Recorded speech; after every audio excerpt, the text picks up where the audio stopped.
بسم اللہ الرحمن الرحیم۔ اردو ناول کی روایت کے موضوع کے ساتھ ڈاکٹر قمر عباس۔ سیموئل رچرڈسن کا ناول پامیلا انگریزی زبان کا سب سے پہلا ناول مانا جاتا ہے، جو 1740 سے 1741 تک کشتواڑ شائع ہوا۔ گویا 18ویں صدی میں یورپ خیال کی دنیا سے نکل آیا تھا اور یہاں حقیقت نگاری نے اپنے پاؤں جما لیے تھے، لیکن اردو کے ادیب ابھی تک خیالی دنیا میں کھوئے ہوئے تھے۔ 18ویں صدی کے آخر میں یہاں پر داستانوں کے ترجمے شروع ہوئے اور فورٹ ولیم کالج نے ان کو عروج پر پہنچایا۔ 1857 کی جنگ آزادی نے یہاں کی زندگی کو جھنجھوڑا اور مثالی فضا سے نکال کر حقیقت کا رستہ دکھایا۔ جب قوم مشکلات کا شکار ہوئی تو مصلحین نے اس کا ہاتھ تھاما۔ ایسا ماحول ناول کی صنف کے لیے سازگار ثابت ہوا اور اردو کے اولین ناول نگار ڈپٹی نذیر احمد سامنے آئے۔ ڈپٹی نذیر احمد سر سید تحریک کے اہم رکن شمار ہوتے ہیں۔ یہ ایک اصلاحی تحریک تھی، یہی وجہ ہے کہ ان کے ناول بھی اصلاح کا پہلو لیے ہوئے ہیں۔ ڈپٹی نذیر احمد نے اپنے ناولوں میں معاشرتی مسائل کو موضوع بنایا اور معاشرے کی اصلاح کو اپنا مقصد بنایا، اس لیے ان کے ناولوں پر مقصدیت کی گہری چھاپ نظر آتی ہے۔ ان کے سامنے کیونکہ اردو ناول کا نمونہ موجود نہ تھا، اس لیے فنی حوالے سے کمزوریاں بھی نظر آتی ہیں، لیکن بحیثیت مجموعی ان کے ناول اردو کے اہم ناولوں میں شمار ہوتے ہیں۔ ان کی اہمیت یہ بھی ہے کہ وہ اردو ناول کی بنیاد رکھ رہے تھے۔ ڈپٹی نذیر احمد کے ناولوں کی تفصیل یہ ہے: میرات العروس، بنات الناش، توبۃ النسو، فسانہ مبتلا، ابن الوقت، ایامہ، رویائے صادقہ۔ میرات العروس میں طبقہ نسواں کی تربیت اور گھرداری کو موضوع بنایا گیا ہے۔ مقصد عورتوں کی اصلاح ہے۔ توبۃ النسو اور فسانہ مبتلا ابتدائی تربیت کی اہمیت پر روشنی ڈالتے ہیں۔ اس کے علاوہ فسانہ مبتلا میں تعدد ازدواج کے مسئلے کو موضوع بنایا گیا ہے۔ رویائے صادقہ مذہب کے مختلف پہلوؤں کو موضوع بناتا ہے۔ دیگر ناولوں میں بھی معاشرے کے مختلف مسائل کو موضوع بناتے ہوئے انہوں نے اصلاحی مقصد کو سامنے رکھا۔ رتن ناتھ سرشار کا تعلق لکھنؤ سے تھا۔ ان کی تحریروں میں لکھنؤ کا مزاج بھرپور انداز میں موجود ہے۔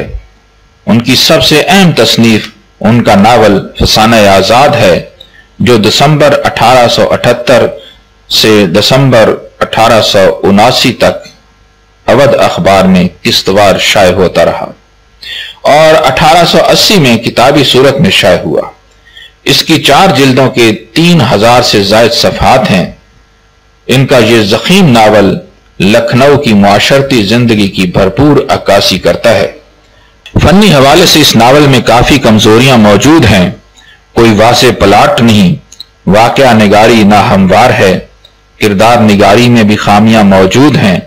در حقیقت فسانہ آزاد کی مقبولیت کا باعث اس کا قصہ نہیں، بلکہ اس کا اسلوب بیان اور لکھنؤ کی مٹتی ہوئی تہذیب کی بے مثال عکاسی ہے۔ ان کے اسلوب کی خصوصیت ان کا خصوصی مزاحیہ انداز اور طنز کی آمیزش ہے، جس نے ناول کو دلچسپ بنا دیا ہے۔ خصوصاً فوجی کا لازوال کردار اس ناول کے ذریعے اردو ادب کو ملا۔ سرشار کے دیگر ناولوں میں سیر کوثر، جامع سرشار، کامنی، خدائی فوجدار، خمکدہ سرشار شامل ہیں، لیکن ان کی ادبی شہرت کا باعث ان کا ناول فسانہ آزاد ہے۔ عبدالحلیم شرر کا نام اردو ناول نگاری میں بے حد اہم ہے۔ انہوں نے اپنی تاریخی ناول نگاری کے ذریعے امت مسلمہ کی اصلاح اور رہنمائی کا فریضہ سنبھالا۔ عظمت ماضی کی داستانیں دہرا کر مسلمانوں میں جوش اور جذبہ پیدا کرنے کی کوشش کی۔ ان کے بیشتر ناول تاریخی انداز پر مشتمل ہیں۔ انہوں نے تاریخی ناول نگاری کی بنیادیں رکھیں۔ سرشار نے 100 سے زیادہ ناول لکھے۔ ان ناولوں میں تاریخ نگاری کے ساتھ رومانی عنصر دلچسپی کا باعث بنتا ہے۔ شرر کے مشہور ناول منصور موہنا، فردوس بریں، یوسف و نجمہ، زوال بغداد، فتح اندلس، مینا بازار ہیں، لیکن جس ناول نے اردو ادب میں بے مثال مقام بنایا وہ فردوس بریں ہے۔ اس میں فرقہ باطنیہ کی سرگرمیوں کو موضوع بنایا گیا ہے۔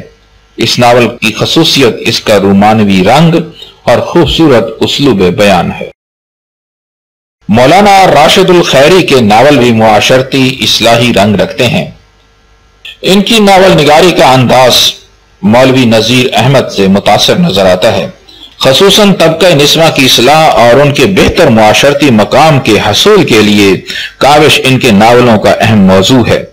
انہوں نے عورت کے دکھ درد کو بیان کیا ہے، عورت کو اس کا معاشرتی مقام دلانے کی کوشش کی ہے۔ راشد الخیری کے اہم ناولوں میں یہ نام شامل ہیں: حیات صالحہ، بنت الوقت، صبح زندگی، شام زندگی، سمرنا کا چاند۔ عورتوں کی مظلومیت اور دکھ بھری زندگی کو انہوں نے پرتاثیر انداز میں بیان کیا ہے۔ انہیں مصور غم کے نام سے یاد کیا جاتا ہے۔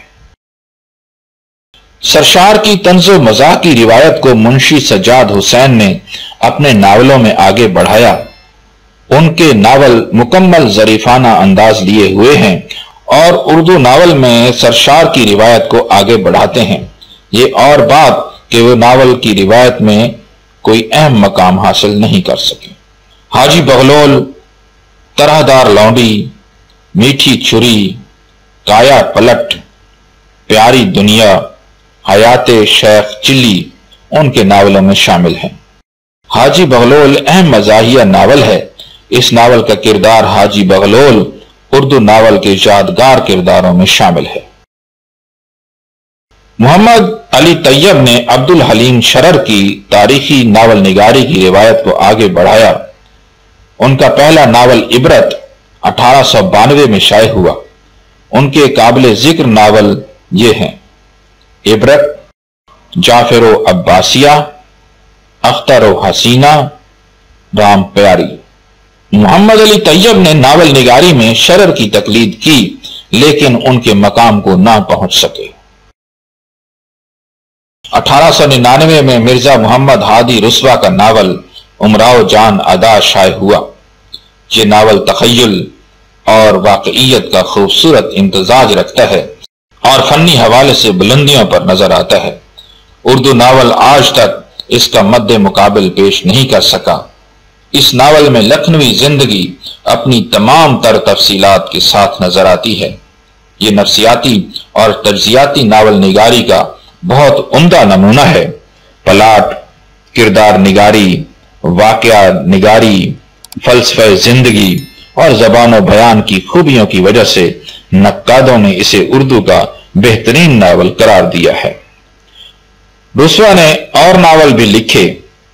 افشائے راز، اختری بیگم، شریف زادہ، ذات شریف ان کے ناول ہیں، لیکن یہ کسی صورت میں اعلیٰ پائے کے ناول قرار نہیں دیے جا سکتے۔ وقار عظیم کے بقول امراؤ جان ادا اردو کا پہلا ناول ہے جس میں فن اور زندگی ایک دوسرے کے ہاتھ میں ہاتھ ڈال کر قدم بے قدم چل رہے ہیں۔ مرزا رسوا کے اس ناول میں ایسا حسن انتظام، سلیقہ اور توازن پایا جاتا ہے جو شاید ہی اردو کے کسی اور ناول کو نصیب ہوا ہو۔